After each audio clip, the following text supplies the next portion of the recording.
Hey Charles, my name is Jordan, which is kind of annoying this question, but now that LeBron is the all-time leading scorer in NBA history with over 39,000 point careers, also ranking top 5 in assists and still climbing rankings in rebounds, blocks, and steals, all while consistently playing 20-plus seasons at an elite level for an old man, winning 4 championships, 4 MVPs, and making 19 All-NBA teams.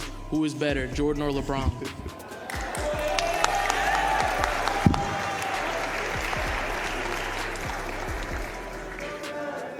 You know, those are some incredible stats. They are. Those are some incredible stats.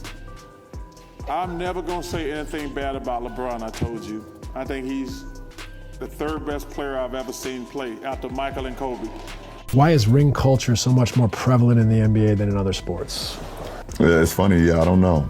I don't know why it's discussed so much in our sport and why it's the A-all, B-all of everything. But you have to really play hard. Does that hurt you physically?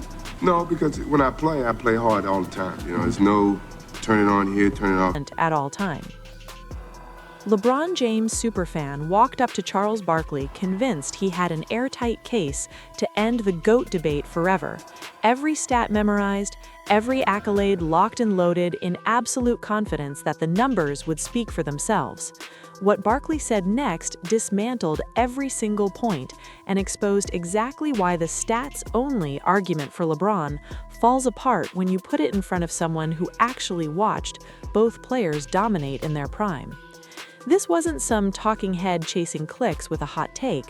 Barkley played against Michael Jordan at his absolute peak, spent decades watching LeBron from the broadcast booth, and has zero incentive to twist the truth about what he witnessed.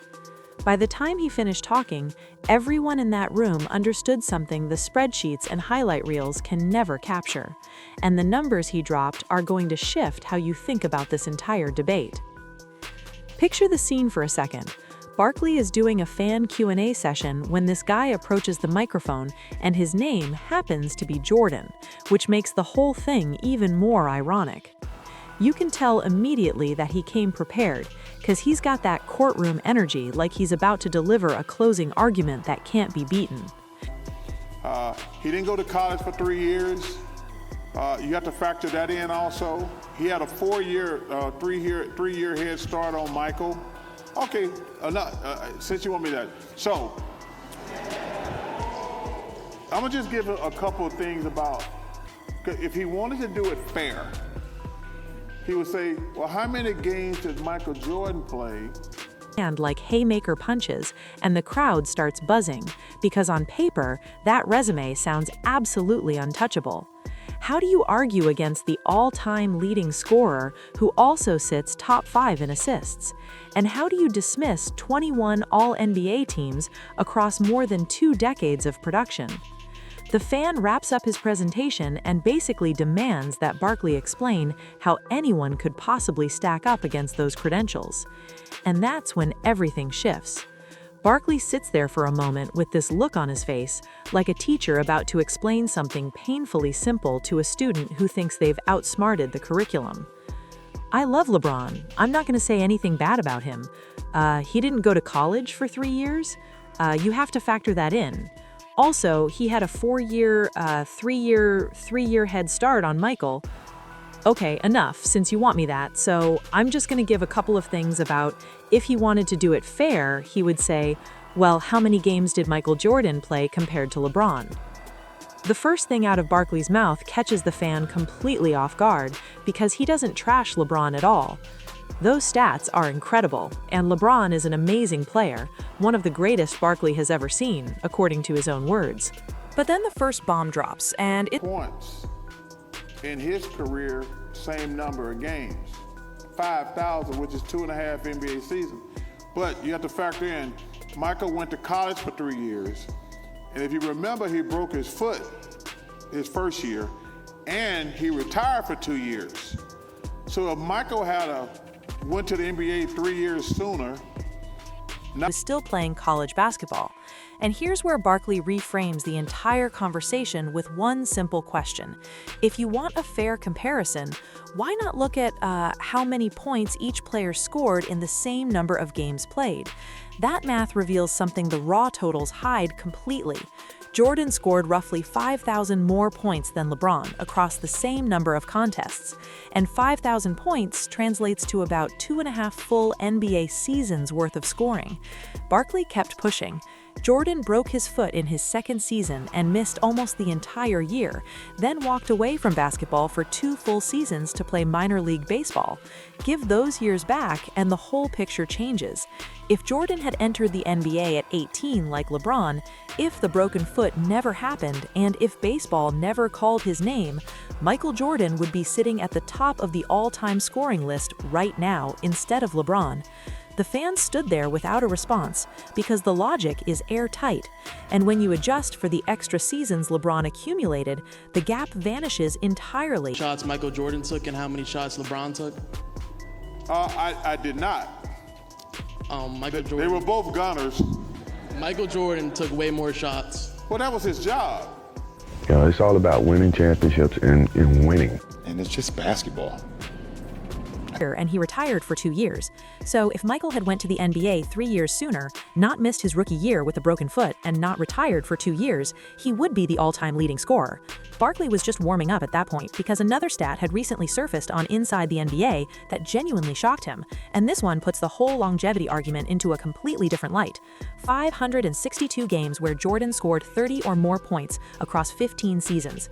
That's the number. LeBron James, after 22 seasons of professional basketball, sits at 559 30-point games, which means 7 additional years of playing time still haven't been enough to catch Jordan in explosive scoring performances.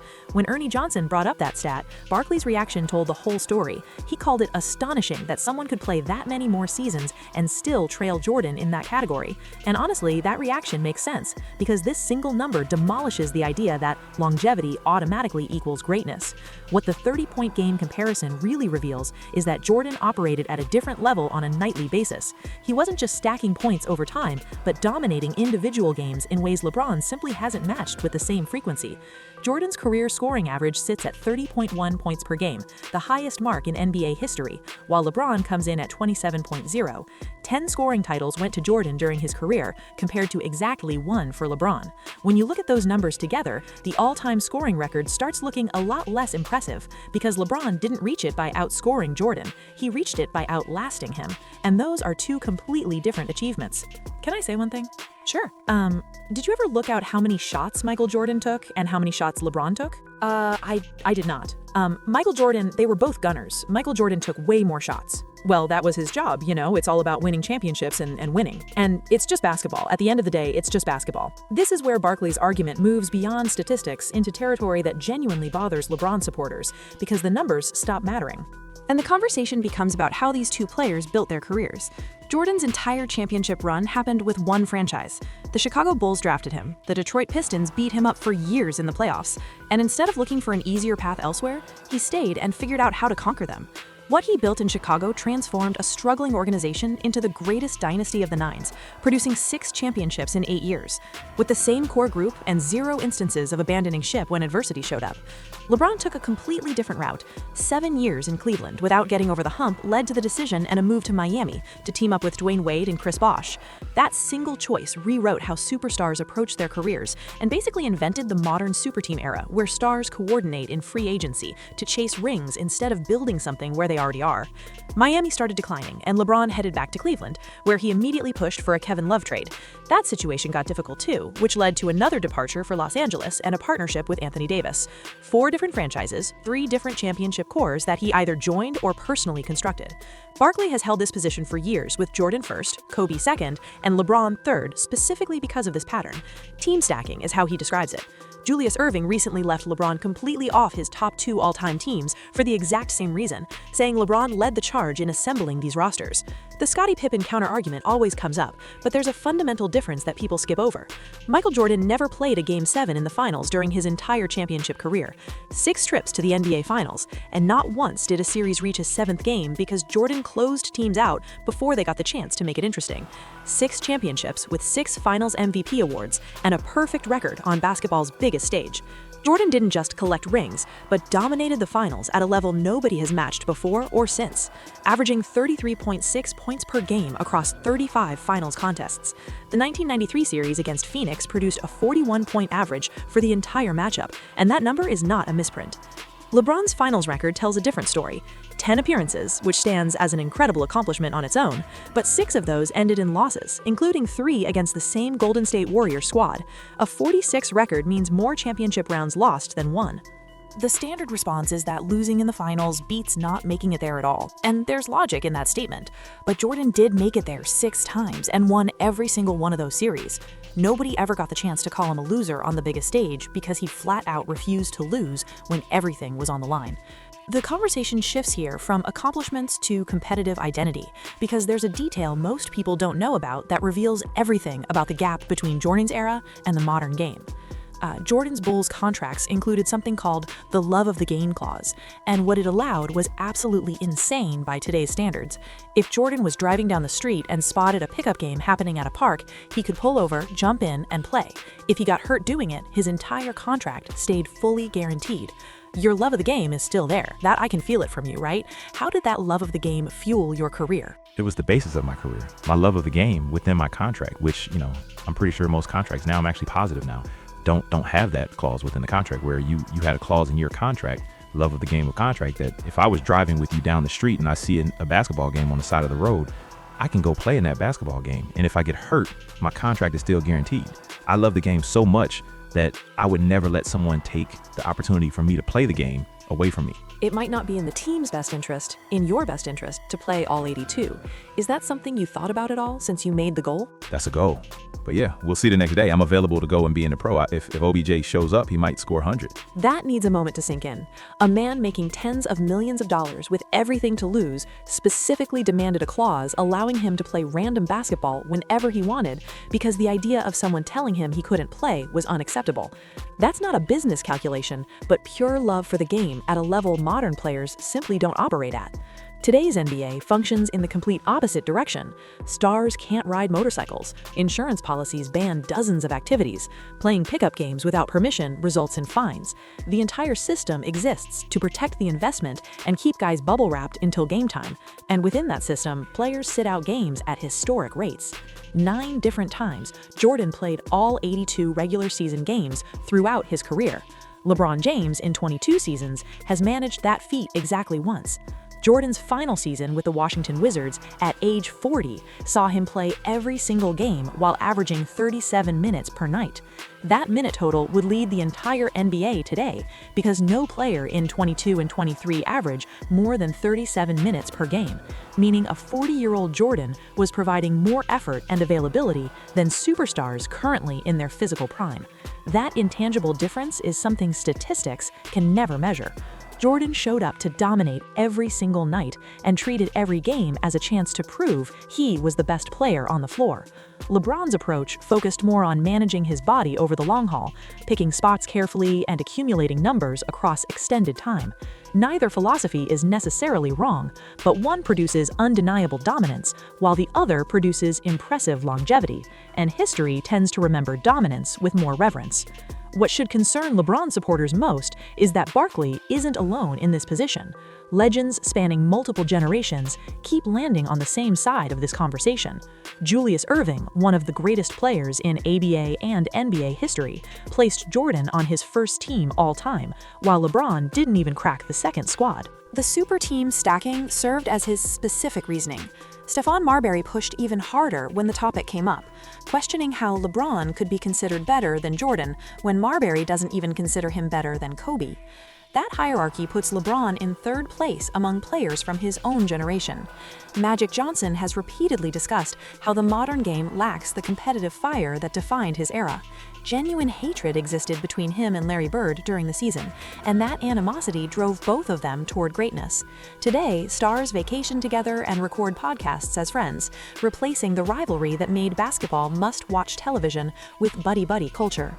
What's happened to the rivalries in today's game? They don't hate each other. They don't see, I hated Larry and every Celtic. I really don't like you, but you my little brother. Now I love you because you out of that green and white. That's what it was, right? The Celtics, Lakers hate each other, disliked each other. So it made for great TV and people tuning in. And now I don't know if it's AAU, I don't know what it is. Now everybody's shaking each other's hand. Everybody like each other, won't go at each other really hard. Even that's what happened to the All-Star game.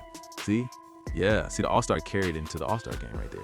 See, we hated the East, right? I'm coming to bust you, right? Michael, Isaiah, Dr. J, you can't have one over me. See, I'm coming to get that. Now, see, Magic, this is what I said. Let them score. 200 to 200. What is that? The Athletic polled active NBA players in 2024 about the GOAT question, and Jordan polled 45.9% compared to LeBron's 42.1%. These aren't retired legends nursing grudges, but the guys currently playing in the league. And they still give the edge to someone who last played over 20 years ago. That result reveals how the basketball community actually views this debate when nobody's performing for cameras. Putting the raw accomplishments side by side makes the picture extremely clear because the comparison leaves very little room for interpretation. 6 championships for Jordan versus 4 for LeBron, but the more important distinction is 6-0 compared to 4-6 in finals appearances. Jordan never experienced defeat. On the biggest stage during his entire career, 5 MVP awards went to Jordan and 4 to LeBron, but Jordan captured those 5 in fewer seasons, which means the league recognized his peak more consistently during a shorter window of dominance. Finals MVP tells an even clearer story, with Jordan winning 6, 1 for every championship he ever captured. No championship run ever saw him riding someone else's performance to a title, because he stood as the best player in every finals he played. LeBron owns 4 finals MVPs, matching his 4 championships. Scoring titles reveal a gap that isn't remotely close.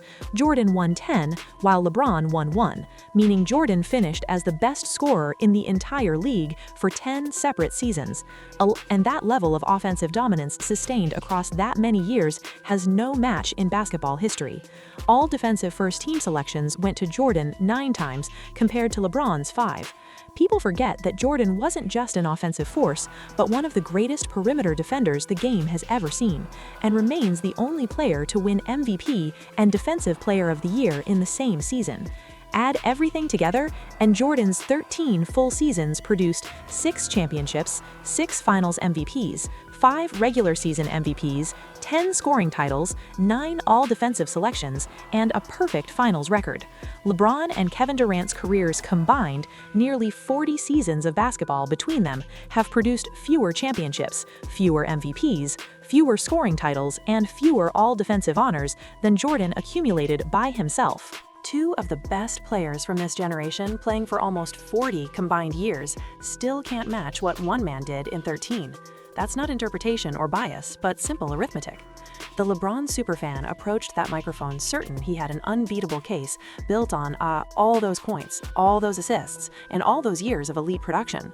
Raw accumulation was supposed to settle the argument permanently. What Barkley demonstrated, and what every legend from that era keeps trying to communicate, is that greatness isn't measured by games played or stats piled up over extended careers. Championships won matter more than finals losses accumulated. Dominance sustained carries more weight than longevity achieved. 13 seasons of absolute destruction was all Jordan needed to build his legacy. He arrived, conquered everything in sight, and departed with a perfect finals record that nobody in modern basketball has approached. LeBron James stands without question among the greatest players to ever step on a basketball court, with historic longevity, remarkable versatility, and undeniable impact on the sport. But when you line him up against Michael Jordan using the metrics that actually define greatness, the titles, the finals record, the peak dominance, and the competitive mentality, a clear gap emerges. Every legend who competed against both eras keeps repeating the same observations because they witnessed something with their own eyes that no stat sheet will ever convey. Jordan operated differently. Jordan brought an ice-cold ruthlessness. Jordan refused to lose when everything mattered. And that's why, more than 2 decades after his final game, these conversations continue happening, because his shadow stretches so far that even the greatest players who followed him can't escape it. Drop your thoughts in the comments about whether LeBron's longevity argument holds up against Jordan's peak dominance, or if the perfect finals record closes the case permanently. Smash that like button if this breakdown resonated, and subscribe because we're just getting started exposing the truth behind basketball's biggest debates.